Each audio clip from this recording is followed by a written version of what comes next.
au bout de la terre. Emmenez-moi au pays des merveilles.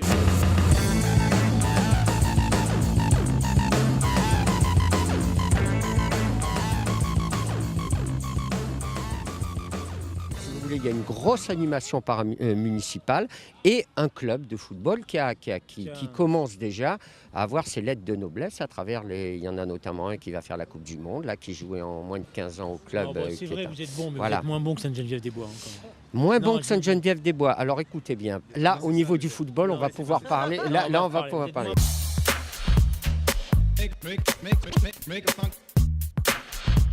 Le club VS qui a 10 ans, lorsque la mairie a décidé véritablement d'essayer de monter un club de proximité, il y avait 0 adhérent. On est 700. C'est pas des blagues. On est derrière Massy. On a plus d'adhérents que Sainte-Geneviève. Ouais, ça, je vous le dis comme ça.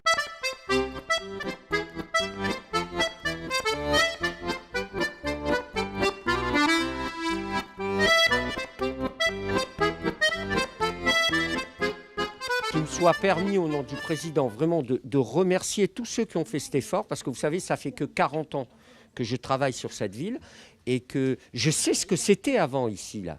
Je l'ai dit tout à l'heure à M. Drey, ici c'était un endroit, il y avait des matchs là, mais c'était entre le parc aux Lièvres, entre les pyramides et le chantier du Coq, et ce n'était pas des matchs de football. Il y a eu des coups de couteau, il y a eu des trucs graves ici. Et là, ça a changé grâce à ça. Donc à partir de là, il faut dire les choses comme elles sont.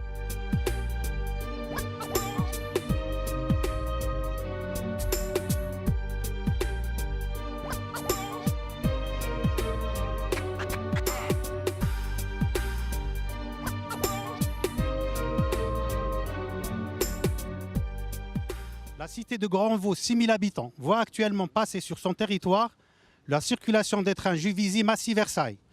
Demain, Grandvaux ne verra plus passer que des trains de marchandises, alors que la nouvelle ligne de voyageurs en tram-train Massy-Évry passera loin et sans s'arrêter. 5 000 habitants sont sans franc-prix, sans commerçants. La Poste elle est ouverte accessoirement. Le projet tram-train Massy-Évry, financé par le plan Espoir banlieue, est donc une régression par rapport au service actuel assuré par la SNCF. Il passe sur les territoires de notre ville sans s'y arrêter, ce qui est un comble. À Grandvaux, on est délaissé. Oui, il a voulu nous vendre à Épinay, à la mairie d'Épinay. Grandvaux, il ne veut même plus en entendre parler. Donc voilà, c'est inadmissible. Il n'y a rien non plus pour nos jeunes, il n'y a rien. Nos enfants grandissent, mais il n'y a rien pour eux. La maison de quartier, il ne faut même pas en parler. La période de concertation n'a été pas vraiment une. Elle n'avait pour but que de consolider et valider un dossier bouclé d'avance. Les projets gares lieux de vie répondent plus à des intérêts financiers de spéculation immobilière et de développement commercial qu'à faciliter et améliorer les conditions de transport des travailleurs et étudiants de banlieue. Ce qui est vrai, c'est que les équipes municipales de Savigny, elles ont toujours considéré que Savigny, c'était une ville de prestige. Donc dès qu'il y avait des éléments de politique de la ville, ils considéraient qu'on donnait une mauvaise image de la ville. Donc ils ne voulaient jamais participer au dispositif des politiques de la ville, parce que eux, ce qu'ils veulent, c'est que vous partiez de la ville.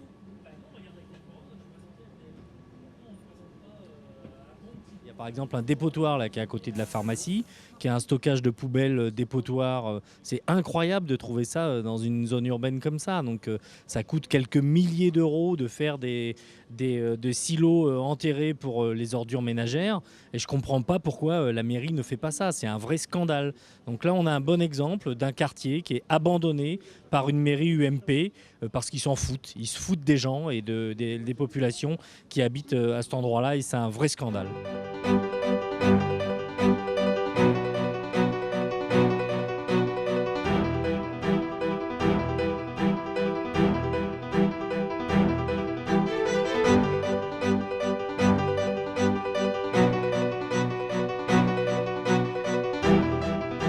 Il faut savoir que ce centre de tri a été rénové cette année. On est en phase d'ailleurs de ce qu'on appelle la mise en service industriel, c'est-à-dire tout ce qui va nous permettre d'atteindre les performances prévues dans l'appel d'offres. Cette mise industrielle va durer pendant 2 mois. On va pousser les machines pour être sûr que les rendements prévus sont là.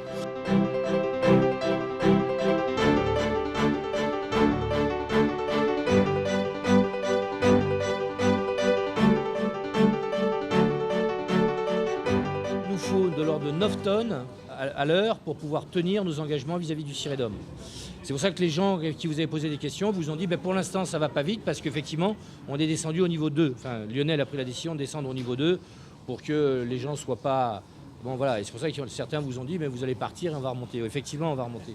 On va remonter puisqu'il faut qu'on atteigne les 9 tonneurs, quoi, qui sont nos obligations. Vous avez pu constater que c'est quand même pas des métiers très faciles. «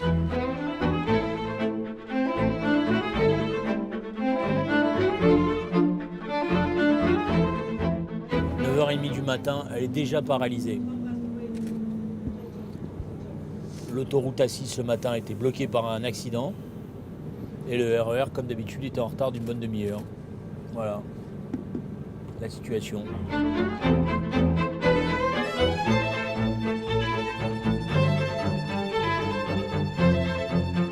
Si M. Meyer il veut protéger sa ligne, qu'il rende aussi les subventions qu'il reçoit. Ils ont investi 1 million d'euros là-dedans. Et qui bouge jamais. Qui bouge jamais, quoi. Transport à la demande, en fait. Mais on n'a pas obtenu le contrat, mais ils avaient déjà acheté les minibus avant. Pour 1 million d'euros, quoi. Je trouve ça aberrant, quoi. Et après, on nous dit qu'il n'y a pas d'argent. Parce qu'il en reçoit et il en redemande encore. Parce que ça ne lui suffit pas. On a mis pour 30 000 euros, vous voyez les barrières qui sont à l'entrée, mais qui ne marchent jamais, quoi. On a un lavage pour laver les bus qui a coûté 300 et quelques mille euros, qui ne marche jamais aussi. Les usagers en ont ras-le-bol. Ras-le-bol. Donc il faut que ce système s'arrête, mais qu'il s'arrête vraiment. Et que les choses reprennent leur place correctement. C'est aberrant, quoi. Ils disent qu'ils n'ont jamais d'argent pour investir sur nous, mais ils en ont de l'argent pour mettre en l'air. Le contrat de qualification, c'est une connerie du siècle. Parce que on dit 15 mois, le salarié il travaille avec un SMIC moins 25%. Vous voyez, pour avoir un repas, il faut terminer à 14h30. Notre société nous fait terminer à 14h29. Moi, j'arrive à 1350 avec 10 ans d'ancienneté. Lui, il est à 1000 euros. Comment, on peut pas comparer les choses. Pour avoir un repas le soir, il faut terminer plus tard que 22h. Ils nous font terminer à 21h59. Quand il y a une coupure entre deux services, pour que l'heure soit payée entre les deux, il faut avoir moins d'1 heure de coupure. Ils nous mettent 1 heure et 1 minute. C'est de l'esclavage, monsieur, chez nous. On s'est battu pour leur donner un SMIC. Le mec, il fait le même boulot que moi, il touche le SMIC. 1000 euros par mois, comment voulez-vous qu'il va travailler avec 1000 euros? Il y a des choses qui sont aberrantes, quoi. Je suis désolé. Et pour les frais de transport, d'indemnité de transport, on touche 3 euros et quelques par mois. Mais c'est aberrant. Je ne suis pas un Roumain. On en a ras-le-bol.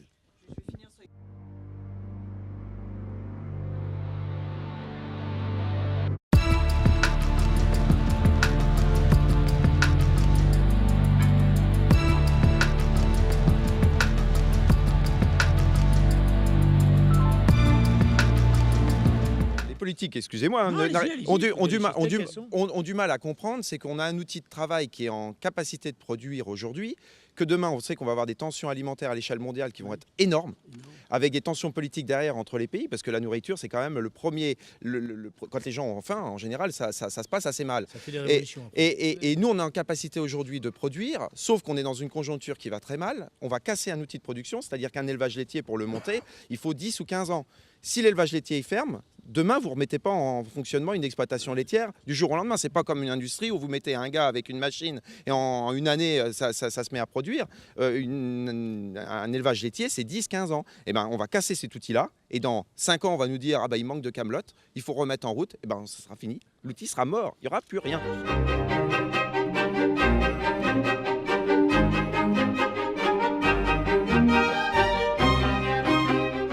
L'agroalimentaire, la transformation des produits, on est quand même sur quelque chose qui est assez productif en termes d'emploi. D'ailleurs, si ce n'était pas vrai, les agriculteurs n'auraient pas survécu en France globalement avec les attaques dont ils étaient les objets. Ils sont devenus quand même un élément d'une filière d'emploi. Et puis, nous, on va essayer de s'organiser entre-temps parce que c'est effectivement beaucoup une affaire d'interlocuteurs.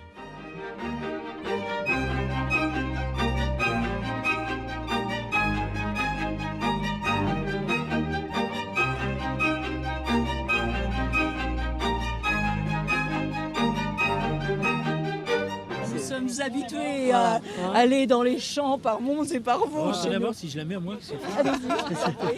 Elle vous ira bien. Parfaitement. Moi, je la mettrais plutôt comme ça, vu ma culture. Qu'est-ce qu'il y a à l'envers ?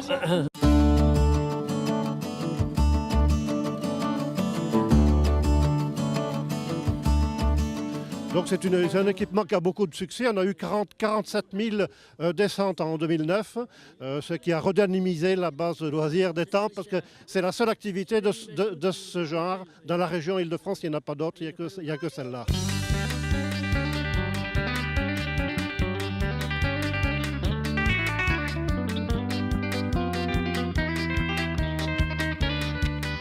Il y a 5 virages qui sont assez serrés, mais vous n'êtes pas obligé de les prendre à fond. Non, je vais aller vite, c'est pour ça que je veux savoir s'il y a quelqu'un devant. Non ? Il n'y a personne devant.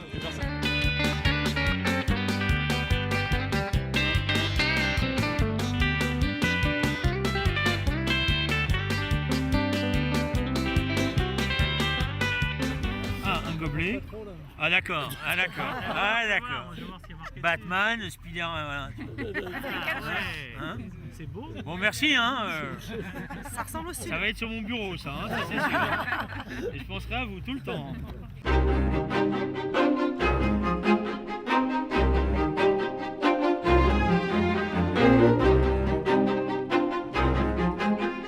Il y a des remises en cause effectivement d'un certain nombre de nos lits, alors qu'on est plein à 96%. On a refusé 900 hospitalisations en 2009 et aujourd'hui on peut s'apercevoir qu'il y a une décision arbitraire de M. Benoît Leclerc de vouloir donc supprimer un certain nombre de lits sur le bâtiment B de Dupuytren, donc du pôle hospitalisation, pour pouvoir les redonner donc à l'hôpital Rothschild à Paris. Je trouve ça très très dommage de fermer des lits dans la fonction publique, dans les hôpitaux publics.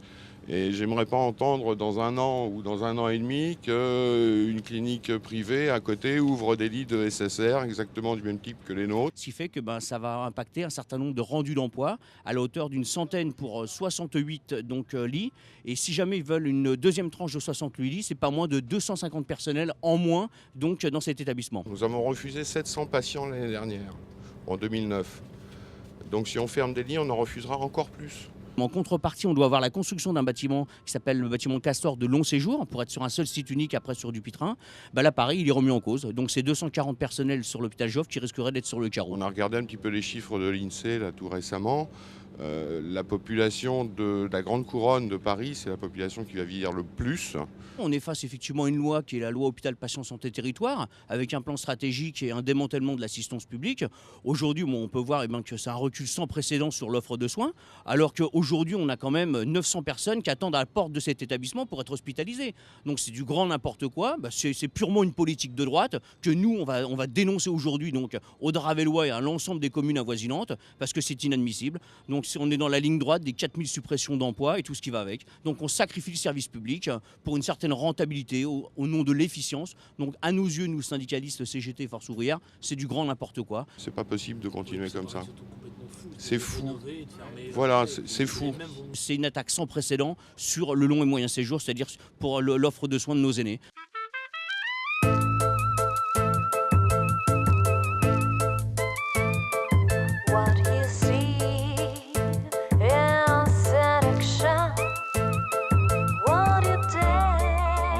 Fin 98, il y avait 1000 places d'accueil de la responsabilité du Conseil général pour les personnes en situation de handicap, tout handicap confondu. Il y avait 1000 places. Retard admis par tout le monde dans le département de l'Essonne. Quand on est arrivé au Conseil général, le premier objectif, c'est de dire qu'il faut rattraper ce retard. En 10 ans, entre 1999 et 2000, on a fait quasiment 1000 places supplémentaires. C'est-à-dire qu'on a doublé le nombre de places d'accueil pour le handicap en Essonne par rapport à ce qui avait été fait dans les 40 ans qui précèdent. Il y a de la lumière partout et il y a de la couleur. Les couleurs, l'architecte a fait appel à un psychologue couleur. C'est-à-dire en fonction de la destination de chaque pièce, la couleur est adaptée à la fonction de la pièce.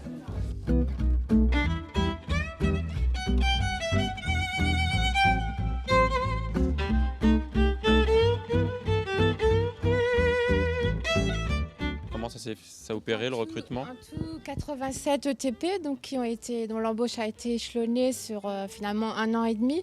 Beaucoup de chance parce que là aussi, je pense que tout le travail qui avait été fait en amont nous a permis d'avoir des médecins qui ont un cabinet à l'Hardy et qui travaillent avec nous de manière très très efficace et intéressante. On a eu la chance de pourvoir aussi notre carton de psychiatre, notre plein temps de kiné, ce qui est assez rare quand je compare avec les collègues.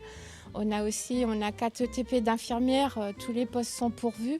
Donc tous les postes finalement un petit peu en pénurie, on a pu les pourvoir et essentiellement par des gens qui habitent Bourré ou les environs.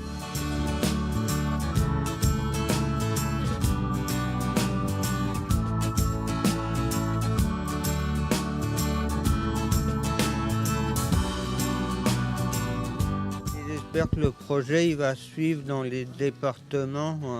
Ah bah voilà un porte-parole. Je suis sûr qu'il y a déjà eu beaucoup de visites de partout dans le pays pour venir voir ce qui se fait ici, quoi. On n'a pas besoin de faire de la publicité pour ce type de structure.